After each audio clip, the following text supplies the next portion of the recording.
From the world of AV programming and control with James King, I'm Steve Greenblatt, and this is Ask the Programmer. Hey, James, how are you today? It's end of the year, beginning of a new year, actually, and we're going to talk a little bit about our thoughts on that. How are things with you? Happy New Year. Happy New Year, Steve. Things are good. I'm looking forward to New Year. As you know, everyone's saying New Year, New You. But yeah, just continuing to grow and learn and put our voices out there. Absolutely. And with that said, first off, let's thank our audience. We've really grown quite a bit in this past year, and we've had such amazing guests. We certainly want to thank them, and we've really seen the Ask the Programmer community come together. We have over 100 people, well over 100 people in our LinkedIn group. If you're not in that, please jump in. And we're seeing a good amount of traction. We're a couple hundred episodes in, and 4 years in, but this has been a great adventure, and I'm glad that we've been able to take it together. Agree. And I look forward to another year having outstanding guests and having conversations with you, Steve. So here to another year of that. Absolutely. Same. Cheers. Cheers. Um, So, as most people do this time of year, we take inventory and we gives you a chance to pause, maybe hopefully have a little downtime over the holidays, reflect a little, um, understand what has transpired over the past year, but I think also very much thinking in those planning mindset about what how to prepare for the new year. So let's just start with some reflection or some observations on this past year. What comes to mind for you? Um, Really, what comes to mind it's an interesting one, and I don't know if you have seen this, Steve, but I'm starting to see a trend where a lot of well, let's say I call them as non-traditional programmers, um, learning programming, even if their role does not require them to know programming. So part of me is like, cool, more programmers. This is great. But then also part of me is why? Mm. Why is this happening? And this is not to knock those folks or anything, but working in higher ed, we are, as we said, in-house integrators. And you see universities and schools who are spending money to hire staff to handle their AV equipment, their IT equipment, because they weren't getting the service they wanted from outside. So is this just another sign of that, maybe the programming service that they're getting from outside is not meeting their needs so that the folks are now looking internally? So I put it out to you, Steve. What do you think? I think that's a great observation, and I'll kind of in my world where I see it and I see it similarly. More people are joining the party, if you will, and I think that is a good thing, and that's really why we put together this podcast to create more visibility around programming. But what I'm seeing is that uh, programming has become an extension of a lot of roles, as you mentioned, and also an added service offering for many different types of companies too. So as you mentioned, you have integrators that do programming, you have independent programmers that do programming, as we have talked about quite a bit. You have in-house programmers. You also have service providers now that are doing programming that would be maybe subcontractors to do installation. They're offering programming. You have distributors that offer programming. You have some rep firms that are even looking at programming. Everybody has kind of different motivation because some may be as an added revenue stream, others may be to um, address a pain point and influence a sale. Some of that is because of the knowledge that's needed to learn something and they're trying to close that gap.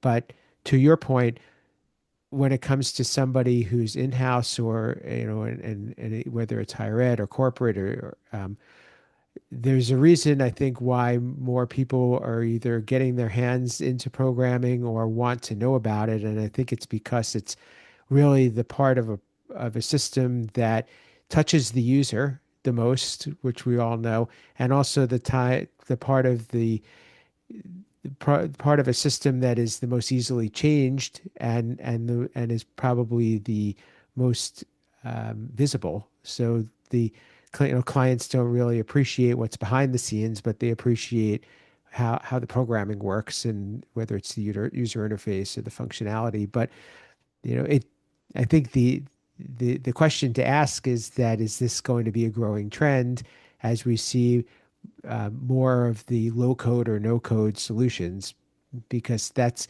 really providing this entry point for a lot of people so that they don't have to dive into learning the complexities of programming, and they can still get the job done.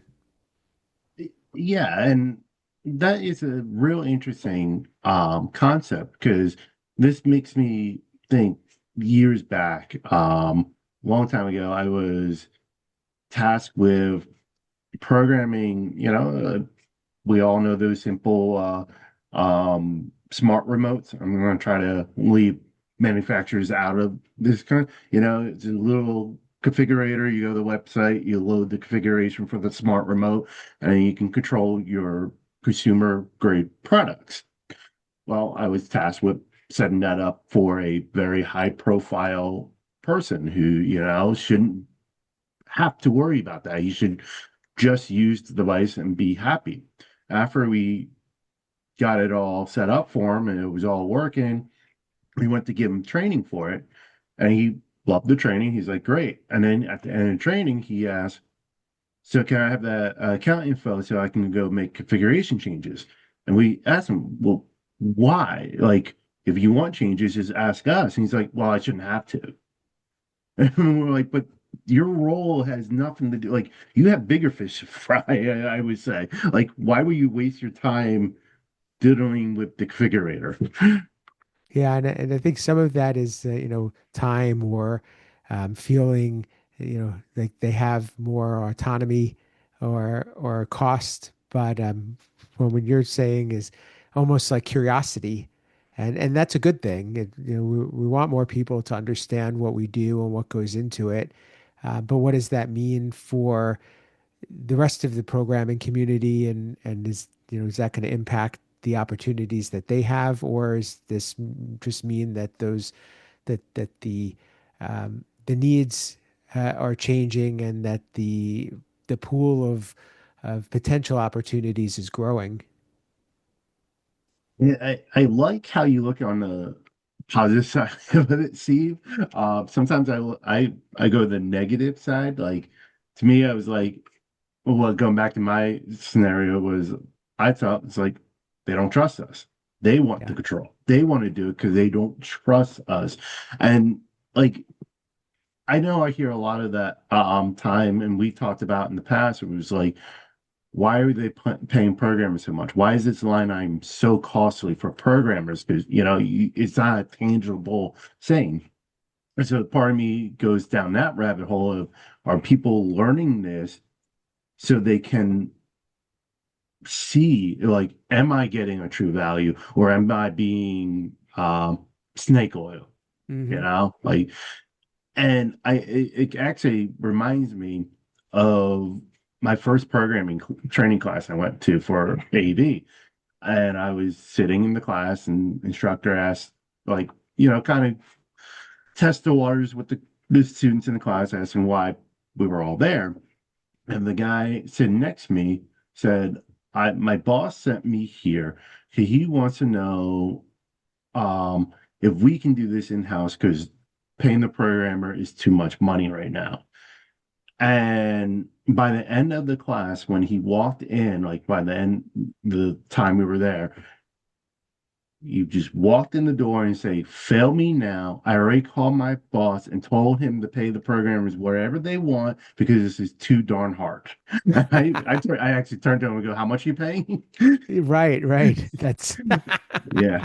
Um, yeah, it's some of me, like I said, sometimes I go more on the negative side, like, are they doing it because they want to get away from the people who are doing it?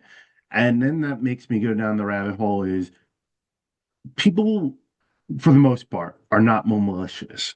Like, if I going to hire a service provider, like a programmer or whatever, and they're providing the service I need, and I'm getting the value, I feel like I'm getting that value, that's a good partnership. I'm not going to question it. When it comes into question is when you feel you're not getting the value that you're paying for. Like, why am I paying so much? I'm not getting the value. And that's when you start looking elsewhere and coming up avenues. So that's where my mind's thinking with this is, are people not getting that value from their integrator partners or their third party programmers, and that they're like, hey, I gotta learn this? Or is it because, as we Uncle Richie had mentioned, software eats the world? Is it yeah. just because now we're in the software world and that everyone just needs to know programming? Well, we had a recent episode where we talked a little bit about, knowing what you don't know and that and being able to understand and decipher what people are telling you. And I think that this helps to lower that barrier.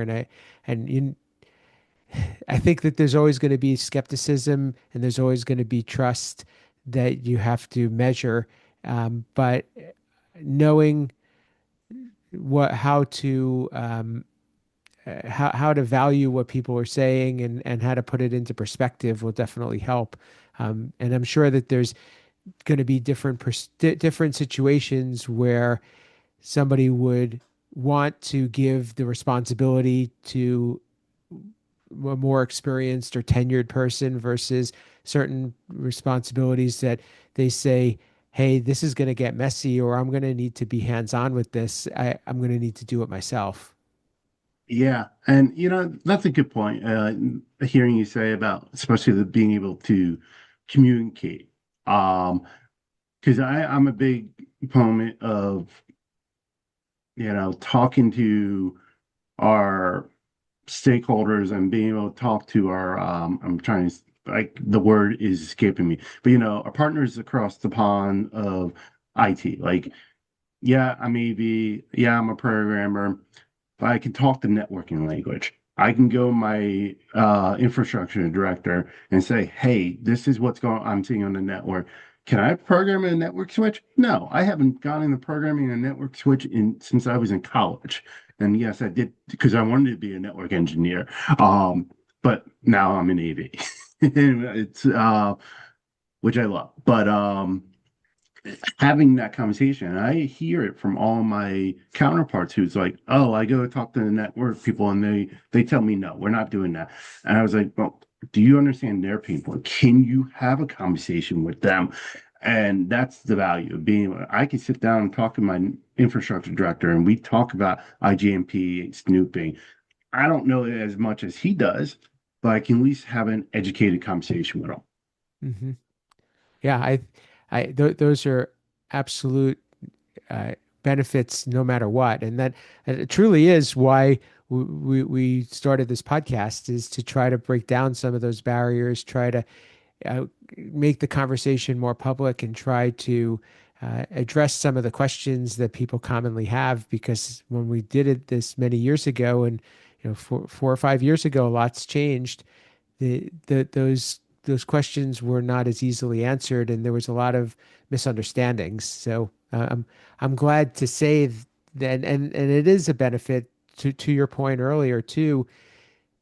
It's important to see what goes into to making something work. Yes. And that I think could go for any field, like knowing the amount of work that it takes. Because I know even here, we have one thing that is a pain point of the team. Not programming, it's just something we have to do. It's a pain point.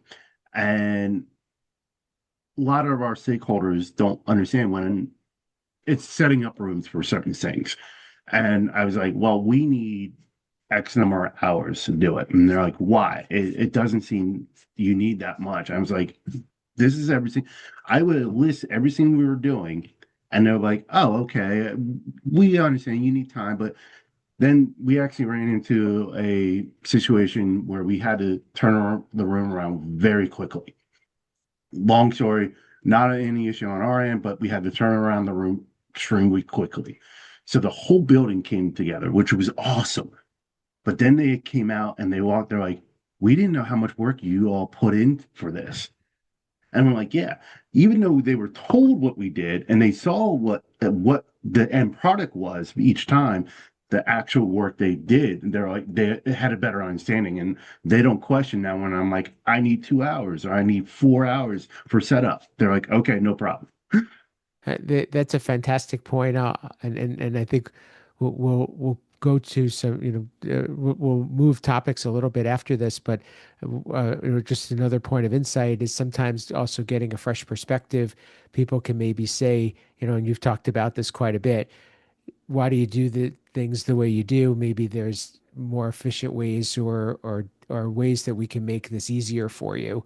But we've always done it this way, tends to be the reason why we do it, justifies the way you do things moving forward. Yeah. Well, any other reflections or insights or observations from this past year that struck you? I have one if you want. Why don't you start? Why I still think. I think this year we've seen a little bit, I think not a little bit, probably a significant change in the landscape of competition amongst control manufacturers. And I'm not going to get into the specifics and I'm not going to talk about names, but we've seen that competition come back. And I truly believe competition is healthy. And I think that it helps everybody to be stronger, better, pushes you to make better product, to provide better service, customer service or product service. And I think that's something that that's been a shift over time, but I think this year, if I've seen the playing field really level out. That is interesting. That is a good one. I'll admit I haven't seen that, but I haven't been looking that closely at it. Yeah. So, and I mean, so yeah, that's a good point. They're I would not all say, even, but I think that they're closer than they've been in a long time. yeah, and I do agree with that because my thinking about where I was going to go with my reflection was I'm starting to see more openness and willingness to work for manufacturing. I know early on, I heard a lot of, oh no, we don't work with them, or no, you can't do that. And now I'm hearing more of, well, let's see. Let's find a solution. Maybe we aren't the best solution. Maybe it is them or some. So I am seeing that a little more. So that is good as well. I think you can extend that to manufacturers working together, openness in terms of API integration. There's a lot of that. That's a really good one, actually, and that's certainly one I would second. Yeah. And that's also again, I think, a good sign for the industry. I think the clients are going to benefit from more openness, more collaboration, more less restriction, and also the walled gardens, I think, are becoming more of a thing of the past or kind of a black mark rather than something that has been uh, keeping clients, retaining clients. So, Yeah. um, what any thoughts about what you expect or what we could anticipate for the coming year, and or even things that you would like to see? The only thing I kind of mentioned earlier, software eating the world. I think we're going to see a lot more software. The one thing I would like to see, and this kind of going where I would like to see a true interoperable one single pane of glass. I know there are companies that are working on it, but it seems more of they're bringing their friends along, and you have to play within their party to use their single pane of glass. And I'm a little hesitant about that one. That's what I would like to see. And I know people ask that for years. They want a single pane of glass. Um, us programmers know it's probably pretty difficult, but if more manufacturers put true APIs into their systems, this would be easier. Sure. I guess exploring that a little bit, because I think that that's on a lot of people's wish list. Where does that stem from? Is it stem from using what the client, like leveraging the IT infrastructure and support that's already been invested in, or is that finding a singular solution within the AV world and adopting it? I would go with the former, like, using what we have, being able to monitor it and make changes. And really, what the thing is, everyone wants different data from it. Like me as the assistant director of AV services, I'm more worried about some more of the data behind some. Where like my techs probably want to know, is the room working? Hmm. Yeah, I care about that too, but I need a little more insight so I can fight for more money, more upgrades, and all that stuff. Um, Someone at a different school might want completely different set of information than I do. Um, so yeah, it's just being able to know the status, because a lot of AV right now is sneaker net, going to the room and seeing what's going on.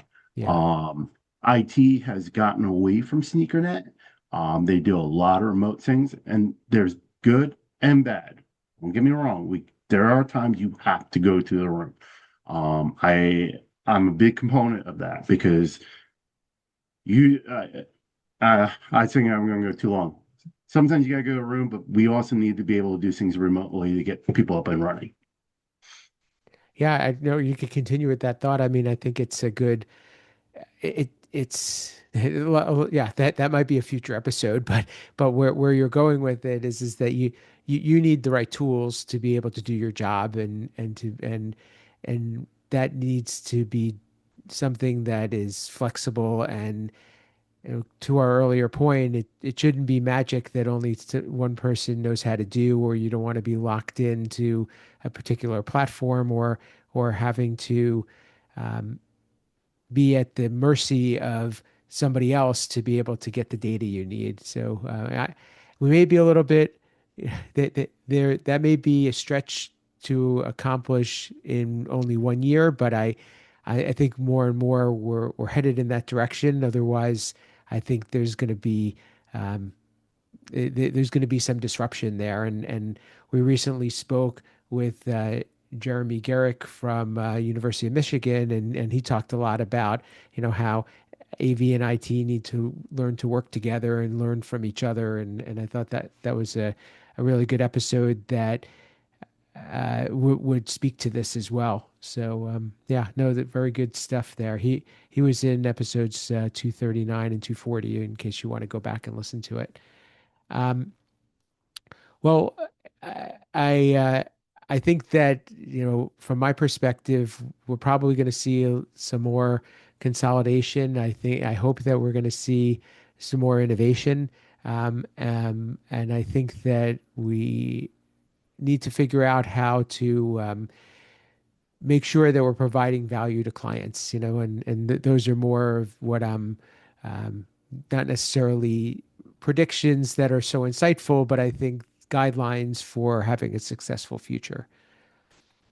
So with that, we can kind of ran a little long on this one, but a good episode. And I'd like to hear from our audience as to what you think. What are some of your highlights from the this past year, as well as what do you think you're either expecting or looking forward to in the coming year. James, how can people get in touch with you, continue this conversation, learn more what you're up to, and wish you happy holidays? Happy holidays, everyone. If you want to get a hold of me, Google me. I'm out there. And that's the program community on LinkedIn. Again, I'm out there. For me, you can reach me at Steve Greenblatt on social platforms. LinkedIn is the one that I focus most on these days. Uh, you can join the Ask the Programmer community, as James said, on LinkedIn as well, where we're posting episodes and having additional conversations based on community uh, discussions, as well as some extensions of the podcasts that we have been having recently, and also highlighting some of our past work. Um, my company, Control Concepts, is a supporter of this podcast, and we provide building blocks that programmers need to help either integrate devices or add functionality to their projects. You could find more about that at controlconcepts.net. If you are watching this on YouTube, you could also listen to us on your favorite podcast player. And if you are listening on audio, you can view us on YouTube. So check us out either way. Leave a rating, review, comment. We really like to hear from you. And we want to make sure that we're providing and serving you properly. So let us know what we should be talking about in the coming year. And we look forward to growing our audience and getting to know you a lot better. So until next time, this has been Ask the Programmer.